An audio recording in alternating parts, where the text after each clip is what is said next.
Daily taste the daily. ఏపీలోని దక్షిణ కోస్తా రాయలసీమ జిల్లాల్లో వర్షాలు కురవనున్నాయి. ఆగ్నేయ బంగాళాఖాతం దానికి ఆనుకుని హిందూ మహాసముద్రంలో ఏర్పడిన అల్పపీడనం బలపడి తీవ్ర అల్పపీడనంగా మారింది. దాంతో రానున్న 24 గంటల్లో వాయుగుండంగా మారే అవకాశాలున్నాయని వాతావరణ శాఖ అంచనా వేస్తోంది.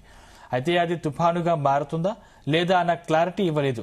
వాయుగుండంగా మారిన తర్వాత ఈ నెల 10, 11 తేదీల్లో తమిళనాడుతో పాటు దక్షిణ కోస్తా రాయలసీమ జిల్లాల్లో వర్షాలు కురుస్తాయని తెలిపింది.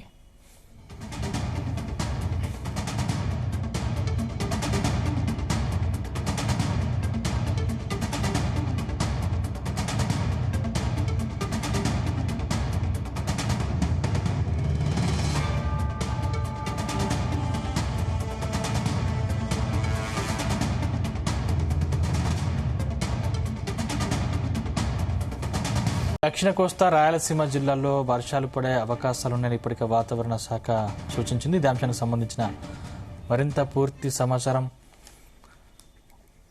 మా ప్రతినిధి నరేష్ అందిస్తారు. నరేష్, థ్యాంక్స్ అండి.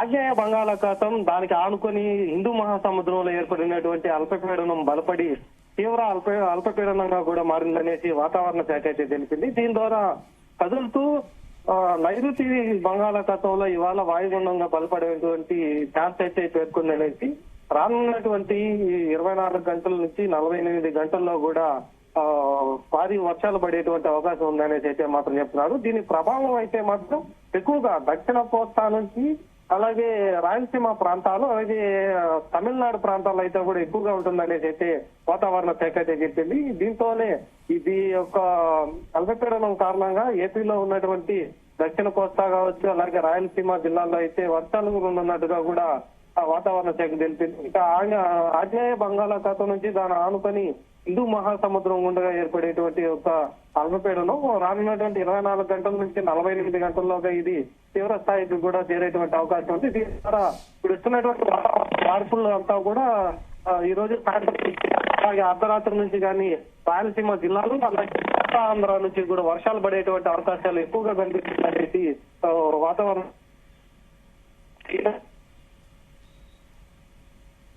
కోస్తా రాయలసీమ ప్రాంతాల్లో అంటే మనం 24 గంటల తర్వాత నుంచి 48 గంటల ప్రాంతంలో ఇది ఒక అల్పపీడనం కూడా వర్షంగా మారేటువంటి పరిస్థితి అయితే ఉంది. దీని ద్వారా 9, 10, 11 తేదీలు ఈ 3 రోజుల్లో కూడా దక్షిణ కోస్తా కావచ్చు రాయలసీమ ప్రాంతాల్లో వర్షాలు పడుతుందనేసి అయితే మాత్రం వాతావరణ శాఖ కూడా హెచ్చరించింది.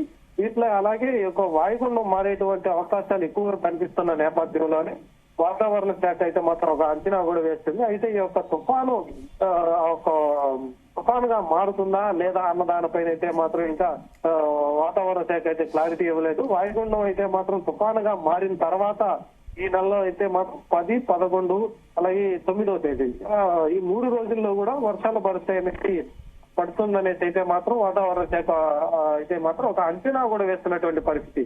దీని ద్వారానే రాయలసీమ జిల్లాలు అలాగే కోస్తా దక్షిణ కోస్తా జిల్లాలో అయితే మాత్రం 2-3 రోజులుగా కూడా ఉదయం పూట 8, 9 కావస్తున్నప్పటికీ ఇక పొగ మంచుతో పాటుగా దట్టమైనటువంటి మంచు కూడా కమ్మేస్తున్నటువంటి పరిస్థితులు కూడా ఏర్పడుతుంది. ఇక ఆగ్నేయ బంగాళాఖాతంలో ఏర్పడనున్నటువంటి ఒక వాయుగుండం అయితే మాత్రం ఇక తుఫానుగా మారేటువంటి అవకాశాలు ఎక్కువగా కనిపిస్తున్న నేపథ్యంలోనే వర్షాలు కూడా కురిసేటువంటి అవకాశాలు కనిపిస్తుందనేది అయితే మాత్రం వాతావరణ శాఖ కూడా హెచ్చరిస్తున్నటువంటి పరిస్థితి ఉంది.